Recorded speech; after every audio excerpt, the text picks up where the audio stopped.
दोस्तों धान में लगने वाला पत्ता लपेटक और तना छेदक कीट, यही दो कीट धान की फसल की पैदावार को कम करने का सबसे बड़ा दुश्मन होता है। दोस्तों चाहे आप कितने भी खाद क्यों ना डालें, अगर आप लोगों का धान की फसल में इस दो कीट का एक बार अटैक हो जाता है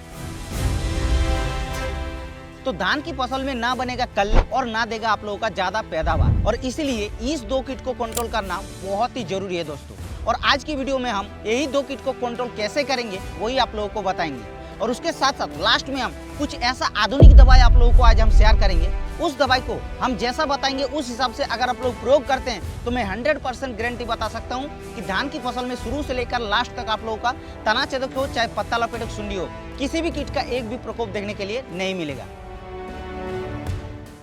तो दोस्तों सबसे पहले बात कर लेते हैं धान की फसल में पत्ता लपेटक और तना छेदक कीट एक्चुअली होता क्या है।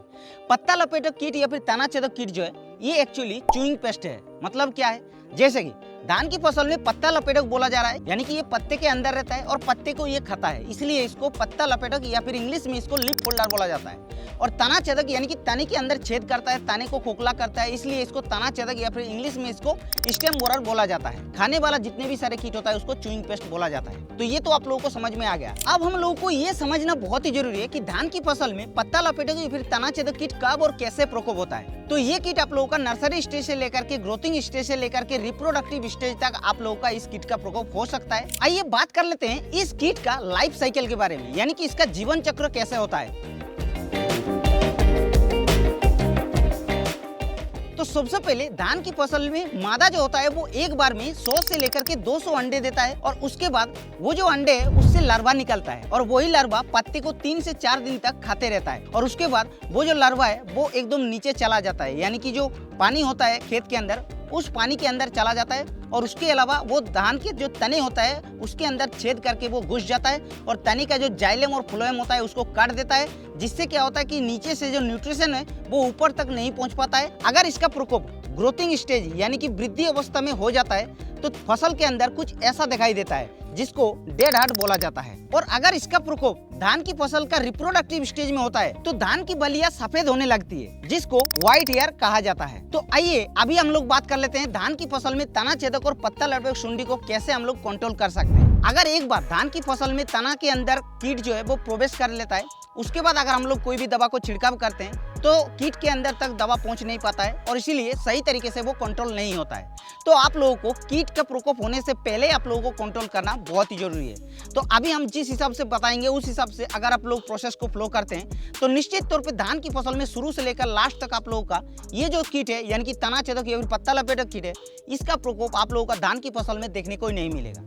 तो चलिए उसका प्रोसेस क्या है वो आप लोगों को बता देते हैं। तो उसके लिए आप लोगों को कुछ ऐसा कीटनाशक को इस्तेमाल करना होगा जो कि दानेदार कीटनाशक के अंदर पड़ता है। लेकिन नॉर्मली जो दानेदार कीटनाशक होता है जैसे कि रीजेन अल्ट्रा हो गया या फिर जो क्लोरेंट्रानिलिप्रोल जो फटेरा वगैरह हो गया उसको इस्तेमाल करते हैं तो आजकल वो शानदार तरीके से रिजल्ट नहीं दे पाएगा। तो आखिर कौन सा ऐसा ग्रेनुअल इंसेक्टिसाइड को हम लोग इस्तेमाल करेंगे वही आप लोगों को अभी हम बता रहे हैं। तो उसके लिए आप लोगों को कुछ आधुनिक यानी कि मॉडर्न जो ग्रेनुअल इंसेक्टिसाइड होता है उसको आप लोगों को इस्तेमाल करना है।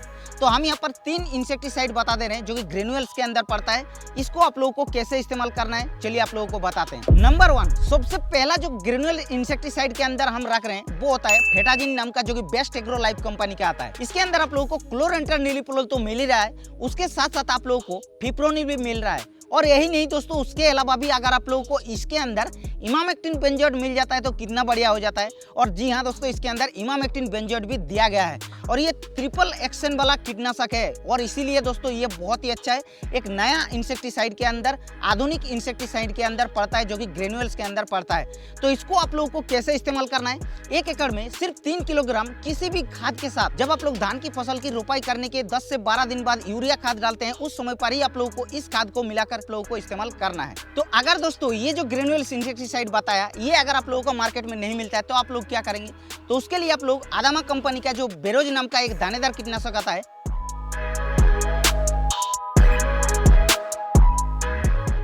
उसको आप लोगों को 3 किलोग्राम प्रति एकड़ के हिसाब से भी इस्तेमाल कर सकते हैं, सेम प्रोसेस से जैसा हमने पहला वाला कीटनाशक को बताया। और अगर ये भी कीटनाशक अगर नहीं मिलता है तो आप लोग ट्रॉपिकल एग्रो कंपनी का टैग स्टेमली नाम का एक नया दानेदार कीटनाशक आया है, मार्केट में बहुत ही तबाही मचा रहा है, उसको भी आप लोग इस्तेमाल कर सकते हैं 2 किलोग्राम प्रति एकड़ के हिसाब से। जी हाँ दोस्तों, इसका डोज सिर्फ 2 किलोग्राम प्रति एकड़ के हिसाब से किसी भी खाद के साथ मिला करके आप लोग डाल सकते हैं। अगर खाद डाले हुए हैं तो आप लोग क्या करेंगे कि रेत जो होता है उसके साथ भी मिला करके डाल सकते हैं, कोई प्रॉब्लम नहीं होगा, शानदार रिजल्ट देखने को मिलेगा। अब दोस्तों कुछ किसान भाई बोलेगा कि ये तो दानेदार कीटनाशक हो गया भाई। अब अगर कोई किसान भाई इसको स्प्रे के मदद से कंट्रोल करना चाहते हैं, यानी कि अगर ये जो कीटनाशक दानेदार कीटनाशक है इसको तो हम लोग पहले एडवांस में मान के चलिए डाल दिया और हमारे फसल के अंदर बच गया, लेकिन कोई किसान भाई ऐसा भी तो होता है जिनको जानकारी नहीं होता है और वो ये सारे कीटनाशक नहीं डाला होता है और उसका प्रकोप बाद में जब रिप्रोडक्टिव स्टेज होता है उस समय पर प्रकोप होता है, तो क्या करेंगे? तो उसके लिए आप लोगों को कुछ इंसेक्टिसाइड स्प्रे करना होगा। जी हाँ, एक बार से स्प्रे करने से ये तुरंत कंट्रोल होगा, लेकिन आप लोगों को सोच समझ करके अच्छी तरीके से सही कीटनाशकों को इस्तेमाल करना है। तो वो कौन सा कीटनाशक है? तो सबसे पहला जो कीटनाशक है वो सिंजेंटा कंपनी का इनसीपीयू नाम का एक कीटनाशक आता है। तो इसके अंदर दोस्तों आइसोसाइक्लोसेराम जो केमिकल है वो दिया गया है, जो कि एक मॉडर्न केमिकल है। थोड़ा सा ये महंगा है लेकिन दोस्तों बहुत ही शानदार रिजल्ट दिखाता है। इसका डोज आप लोगों को 120 ml प्रति एकड़ के हिसाब से रखनी है। अगर आप लोगों का 15 लीटर वाला पंप है तो 12 ml के हिसाब से डोज रखनी है। और दूसरा जो इंसेक्टिसाइड रखे हैं वो होता है बायर कंपनी का भायागो, जो कि इसके अंदर आप लोगों को टेट्रानिलिप्रोल मिलता है, जो कि ये भी एक कमाल का इंसेक्टिसाइड होता है। धान की फसल में पत्ता लपेटों और तना छेदक कीट को बहुत ही शानदार तरीके से कंट्रोल करता है। इसका डोज आप लोगों को 100 ml प्रति एकड़ के हिसाब से रखना है और 10 ml प्रति 15 लीटर पानी के हिसाब से रखनी है। बहुत ही शानदार तरीके से ये काम करेगा। तो इस तरीके से धान की फसल में दोस्तों आप लोग तना छेदक या फिर पत्ता लपेट कीट से बचने के लिए इस मॉडर्न इंसेक्टिसाइड को इस्तेमाल करके बच सकते हैं। तो ये वीडियो कैसा लगा दोस्तों आप लोग नीचे लाइक करके बताना है, और अगर आप लोगों का मन में कुछ सुझाव या फिर सवाल रह गया तो आप लोग नीचे कमेंट कर देना है।